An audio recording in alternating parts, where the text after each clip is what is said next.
ஸ்வஸ்ய ஸ்ரீ விஸ்வாவசு வருஷம் தட்சிணாயனம் சரத்ருது கார்த்திகை மாதம் 23ஆம் நாள் பௌமவாசரம் செவ்வாய்க்கிழமை சாந்திரமான மார்கசீர்ஷ மாத பகுல பஞ்சமி கிருஷ்ணபட்ச பஞ்சமி திதி இன்று இரவு 8:30 வரை. அதன் பின் ஷஷ்டி திதி.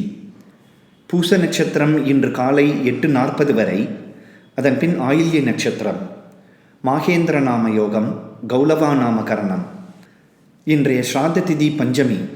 இன்று நாள் முழுதும் சித்தயோகம். இன்றைய ராகுகால நேரம் மதியம் 3 மணி முதல் மாலை 4:30 வரை. யமகண்டம் காலை 9 மணி முதல் 10:30 வரை. குளிகை நேரம் மதியம் 12 மணி முதல் 1:30 வரை.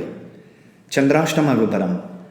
சித்திரை நட்சத்திரம் 3-4 பாதங்கள், சுவாதி நட்சத்திரம் அனைத்து பாதங்கள், விசாக நட்சத்திரம் 1-2-3 பாதங்களுக்கு டிசம்பர் 10 காலை 8:15 வரை சந்திராஷ்டமம். சுபமஸ்து.